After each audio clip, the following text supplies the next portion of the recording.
Okay, well, a lot of news for you. The designer himself got to my questions, which was excellent. And as much as I complain about some things about this game, I will tell you that his support of this game is top notch. And I really think that he's going to try to correct some of these issues. I already know he's working on a new rule book. God only knows when it's going to be done, but I do know he's working on it, and he at least has a draft of it ready. Obviously, it has to be printed, and maybe they can make a PDF available. But anyways, back to the news. Here's the two things I can tell you. I confirm that the way we're handling fortresses is perfect. That is exactly how he designed it. And so, and what I mean by that is you have to reveal the fortress first. And then after it's revealed, you then can bombard it with barrage. The unit itself has to be revealed separately. So if the fortress bounces you back, like because you're blocked, then the unit's not revealed. Every time you attack a fortress for the first time, it gets a unit and a depth marker. So we interpreted that correctly. And it only gets one if it doesn't already have one. So, and yes, during setup, sometimes they have unit and depth markers during setup, and sometimes they're just a fortification by itself. And that's all okay, because once you attack a fortification, they always get a unit and a depth marker. It's just some of them might have it from the start of the game. So fortifications, the way you're seeing it done in here is spot on. The unfortunate part of this news is I am now going to report to you that another rule is being interpreted by me spot on, and I'm sad. So you may have guessed it by now, but it's the rejuvenation rule. He said that thematically the US would clear out positions and then find that the Japanese came back and reoccupied it. So unless you have complete control over a position, you do have this risk. So every time you take a position and occupy it, or even if I move out of a position, and then want to occupy it again with another person, we have to do the card check, the rejuvenation check. Now, he did say that the way I'm gaming it is perfectly fine, where I move a unit in and then move a unit out, and then I move the other unit out. So as long as you have enough units to move around, you can avoid the rejuvenation check. But like this situation here, that is what happens. Now, the one thing I forgot that was an option is I did not have to close combat him. I had the option to just back away and not close combat him. I don't know if I would have taken that option anyways, but that was an option for me. The other thing he reminded me is if they're out of communication, then we don't do the rejuvenation check. And I think we've been doing that as well. A situation like this, we're never going to be able to avoid, because until this black is cleared out, he's always in communication. So that's always the problem with it, right? So that's bad news. I don't really care for the rejuvenation rule, but I understand it thematically, and it's definitely going to make the game challenging. I'm not going to disagree with that. And I mean, right now, I guess you could argue we're winning. So how do you lose a game like this, right? You lose it because you take so many step losses that you're unable to replace them. Because when you use up all your replacement points, then, by the time when your replacement points drops to 0, you start to get catastrophic losses. And if you can get, 4 catastrophic losses, you lose. Well, I keep replacing my stuff, so therefore I'm not getting catastrophic losses. So this is a game of attrition. Other D-Day games, you could just flat out lose in the early turns because every time you take a loss, there is no way to replenish your troops unless there was this miracle event you draw. And then even then it was just one step. Here, I'm replacing my troops all the time. So it's completely changed the focus of the game. And so yes, this turns into, if I'm sitting here with 60 replenishment points per division, this is an attrition game, and that's why it's taking so long to play. I have to confess, I don't know how much I have in me to keep playing this. Not that I'm not having fun, but the recording and all that stuff is what's exhausting for me. I'm on my 4th day of doing this, and we're on game turn 24 that we're starting right now. And you would think 24 turns is not that big a deal, but we were taking an hour a turn. And sometimes longer than an hour a turn, although last one was less than an hour. So, I mean, if you sit and do the math, I think I have over 18, 19 hours of this recorded. And what I think is moving me on is that there's some of you actually watching this 18 and 19 hours. It might only be, 2 or 3, but the thing is I really do appreciate it, and I don't want to let you down. So I am continuing forward. I'm admitting to you, I'm absolutely mentally exhausted. And I'm catching myself making mental mistakes because I'm trying to rush the game. I'm trying to go a little bit faster so I can wrap this up because I'm tired.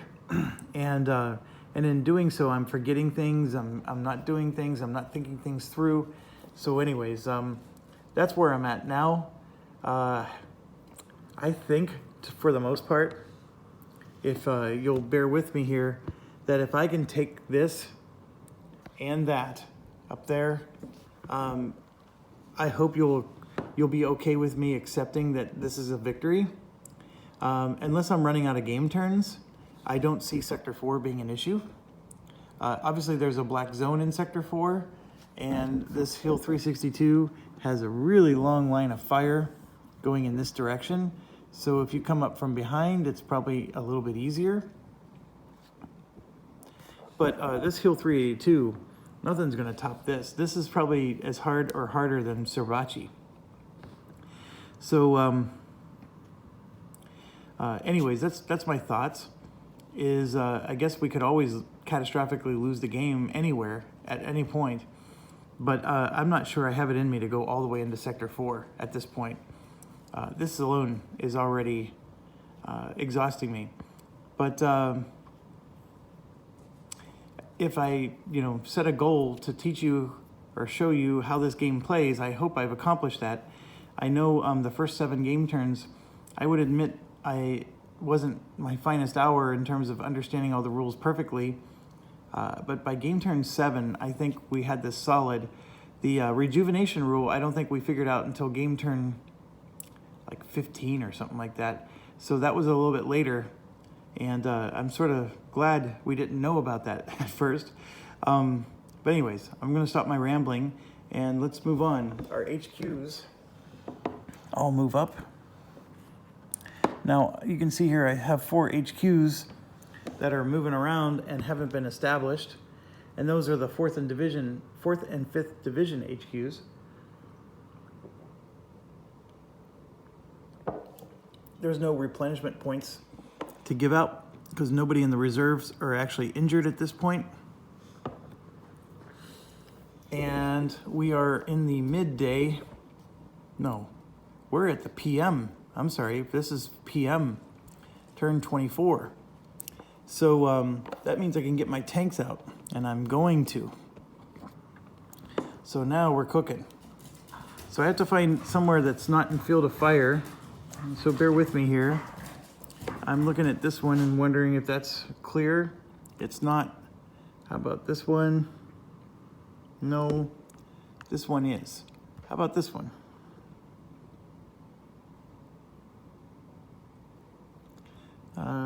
That would be, this stupid guy is firing on it. Come on. Okay. So what I'm going to do is 2 tanks here and 2 more tanks here, and then we're going to put 2 tanks up north somewhere.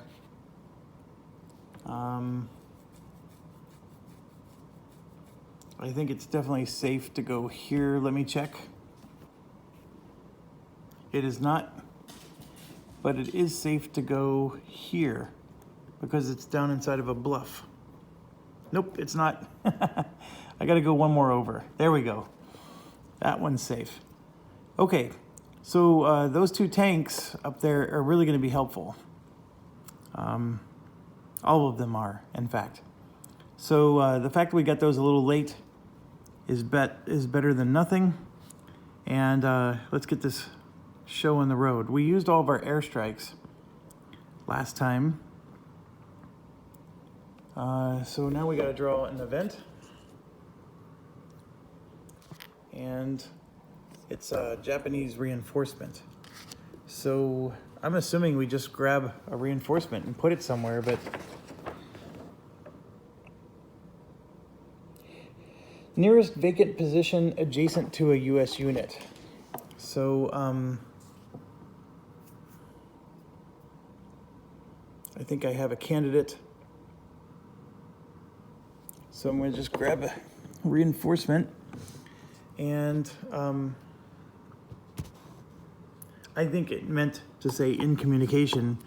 This is where I thought it was going to go, but I think it's going to go here in purple, unfortunately, because this is a lower letter, I versus J. Okay, so next up is the attack. So let's see what we get here. We have an M action that's being relegated to black. So black is going to do the M action. And the M action, when forces are in field of view, is probably going to be a machine gun. Yes. So the steady fire becomes intense fire. Oh, that hurts. Okay, so that means I'm taking a disruption here to avoid the hit there. That's one hit. And if you look at black, it's going to be 2 hits. Actually, that makes it a third, 3 hits. So I'm just looking. There's a hit here. So do I want to avoid that hit? I do. So I'm going to disrupt that one, and then I think we're done. So the machine gun makes the these turn into intense. So so black is done, which is good. Although there is a black attack up here. They're not hitting anybody though. Well, these guys are. And actually there's a red next to black there. So these guys are getting hit. So I'm going to disrupt them again because I don't want them to take the hit. So yes, I've had to disrupt 3 units now. So next we move to blue, which is an R reinforcement. And you can see a blue right here is going to get reinforced. So we're going to grab a unit and a depth marker, and he gets one. And there's another one happening up north here. He gets a unit and a depth marker there. Do you want to join us and watch play?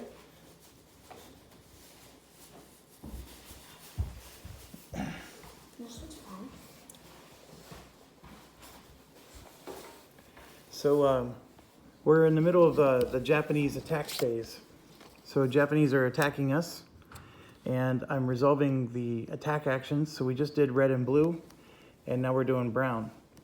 And brown's doing an A action. So we have to find a brown Japanese position that's within 3 hexes of us. And so I'm looking around here, and there's no brown, no brown. There is a brown here, but he's not within 3 hexes of us. Oh, there's a brown right here, this guy, but he's disrupted.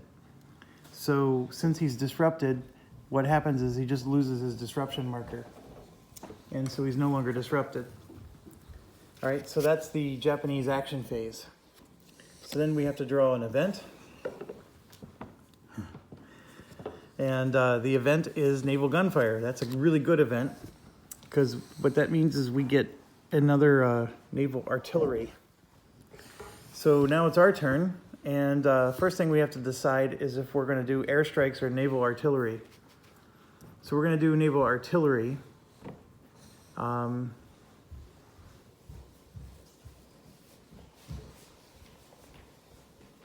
just don't know where. I think this one's a good candidate because he's a hilltop. This is also a good candidate. We keep getting disrupted here, so it's really hard to attack. But that's okay. It's how we roll.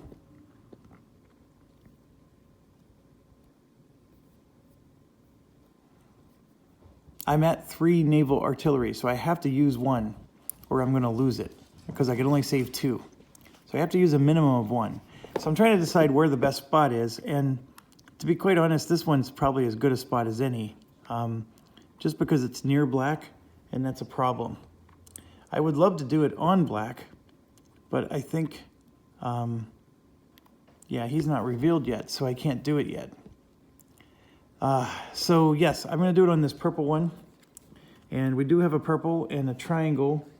And the naval artillery symbol is, oh, it's a triangle. So we got a perfect 6. And we do have to move left 1. But with the perfect hit, we destroy a depth marker. So this guy's depth marker is gone. Even though it's not revealed, it doesn't matter. So we destroyed the depth marker, we disrupted him, which also helps. And now we do our check, and we don't hit the fortress. So our naval artillery drops to 2. And I don't know if I want to continue. I feel like I need to save it for when we get this black one revealed. But then at the rate we're going, I feel like this black one's not going to be revealed anytime soon. Okay, so I'm going to start our action. I'm going to start down here, and this guy's going to go 1, 2, 3 to there, and then this guy's going to move 1 forward, and so we got to draw, and we don't get a red. So we got lucky there. We do destroy another artillery, and that means he drops to 14 now. So that's good. This guy is easy enough to kill. Can do it with either of these units, so I'll do it with him. We get cut in half though, so you do need to have triple. So I may have to add all my guys here. So, because I need 12 points. This would be 24 divided by 2 because he's rocky terrain, and then we eliminated him. He does have an ability to get communication this way because these are both 2 pips, so they're not enough to cut off communication. So he doesn't go in eliminated units, he goes back into the reserve pool. But he is, at least for now, defeated. Now I could try to take this, but I don't know if I have any units that can take it. I mean, I have units way over here. So I'm going to do 1, 2, 3, like that. These 2 are nice, but I would like to, instead of going here, I would like to start taking on purple. And then these 2 are going to attack him. He is rocky terrain, so this is 12. Divided by 2 is 6. That's not enough to defeat him. So then these guys have range, so this would be 11 divided by 2 is basically 5.5, but then I have to divide by 2 again because it's rocky. But that's enough. I just needed 3 points. And so this gets destroyed, and he would go somewhere adjacent, but there's nowhere for him to go. He does have communication, so we're putting him back in the reserve. So unfortunately, we had to use all of our guys to do that, but it is done. We have this engineer unit along with some infantry, which I would love to just start marching up, but these black zones are awful. So I'm going to just park them here for now. These are our tanks, which we need desperately. So I'm going to move them up. I'm going to give him one of the tanks because he's allowed to have some tanks with him. And that actually will be what's necessary to march forward because the tank can absorb the hits. So I'm going to move this tank to there and this tank to there. And I can give them a tank, although I'm not sure the tank's going to stay with them. But we're going to get our tanks just lined up here, so this mountain is going to become a 4th of July fest. So here's the deal. I need to take something. So I'm going to charge forward and try to take this. I actually can defeat him through a regular attack, so actually let's do that. So we're going to do a regular attack. This is a 9, which is already triple, so him by himself can kill this. So that's no problem. He has communication, so he goes back into the reserve. These two, we're going to try to move in. Let's draw. And yes, finally, no red. So these two are going to move in without the tank, because the tank will just get shredded if it's too close. And he doesn't need to be too close. The tank just needs to be 3 spaces away. These two are 3 spaces away from here. These two are 3 spaces away from these spots. So that's good. Chicken good. These two lose disruption markers.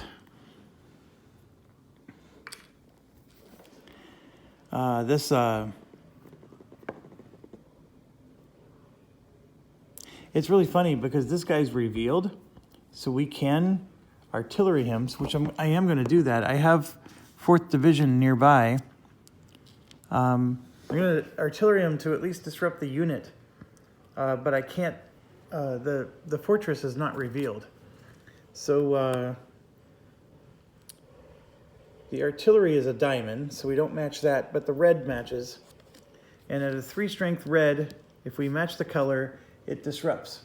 So we disrupt the black zone, which that's a huge help.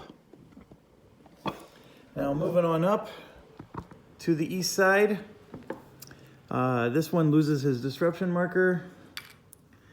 These ones are injured, but this requires a CC and it's a class 1 fort. Ooh, I need some serious help.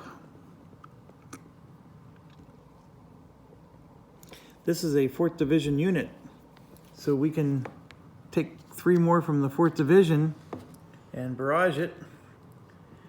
We don't get the gold, but we do get the symbol.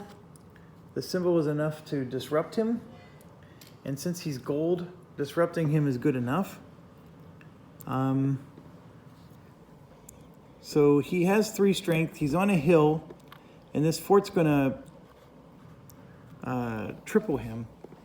And so that means we need a lot of strength to be able to take him out. So I don't have a lot of strength, so those units are sort of stuck where they are for now. This one's going to lose his disruption. And we have a stack of units here. Yeah, they lost their disruption. These units up here are going to reveal and attack. So you can see it's a CC and a DE requirement. Strength 4, there's no terrain bonus. We had 16, so we had triple. So it's a 2-to-1, and I think you know what that does. 2-to-1 with an unrevealed unit causes him to lose his depth marker. We have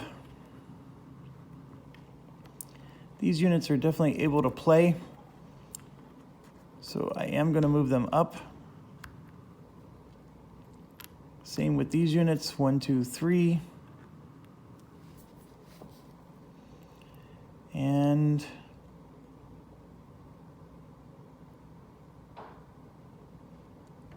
the rest is just moving. So like, for example, the tanks need to get in position. So 1, 2, 3 with the tanks. We need to start taking out these forts. And this headquarters is going to 1, 2, 3, so that way this guy can be free to move. And we're gonna go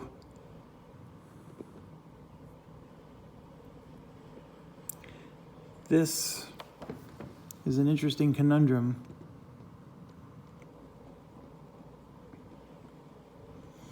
I think I'm going to keep him with the tanks for now. Having a 4th Division headquarters nearby is nice because then we can pound them with artillery. And if I can get a 5th Division headquarters somewhere over here, they got to be around here somewhere. But the 5th Division helps with artillery as well because, yeah, it's just nice overall. And then I'll put this HQ there. Now, they're not command posts, so you're allowed to move the HQ up in a fire zone. They're just not command posts, and they can't turn into command posts.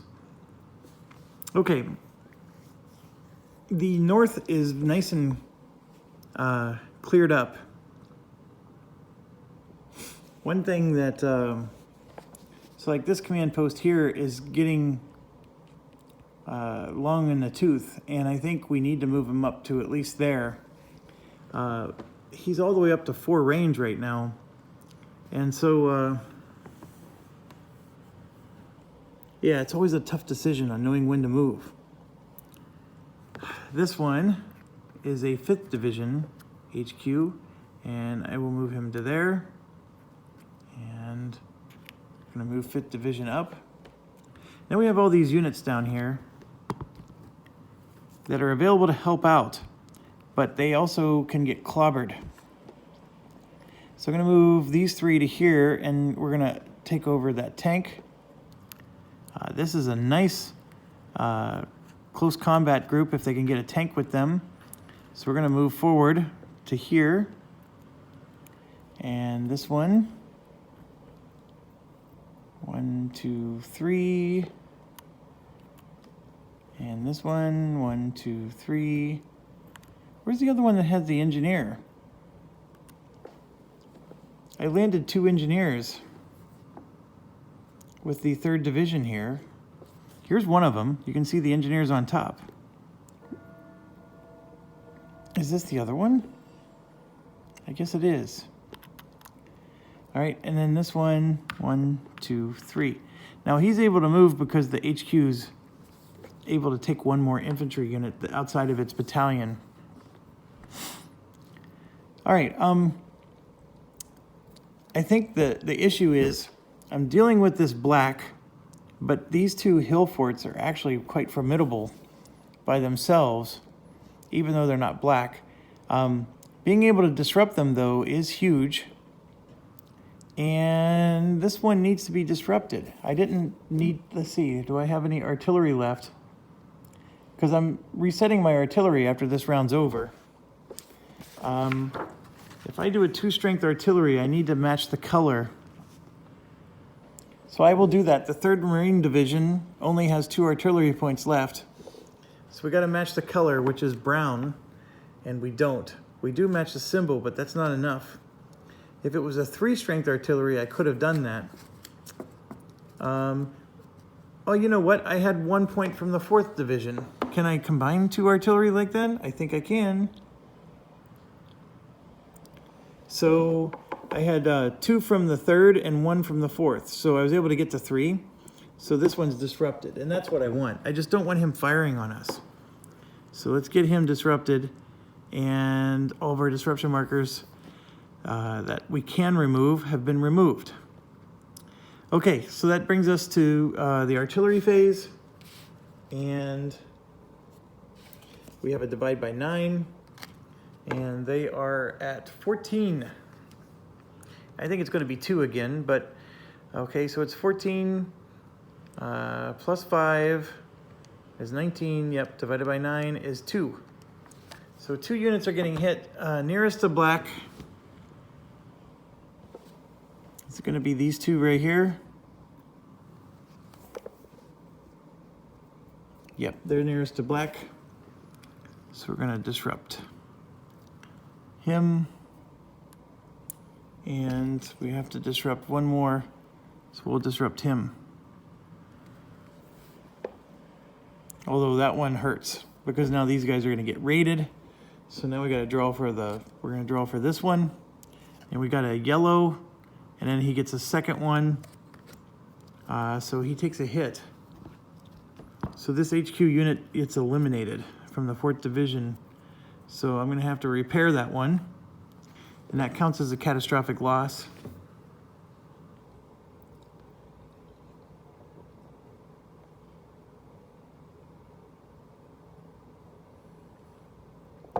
And he doesn't come back in the game until the evening phase, because that's when HQs come back.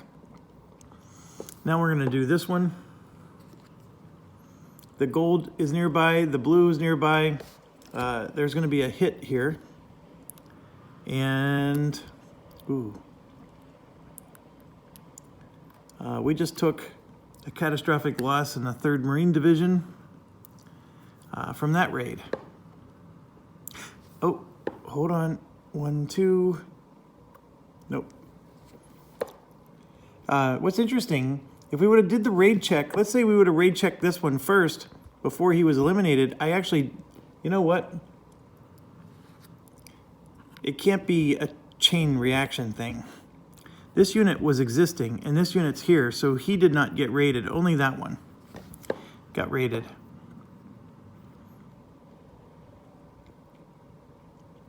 And amazingly enough,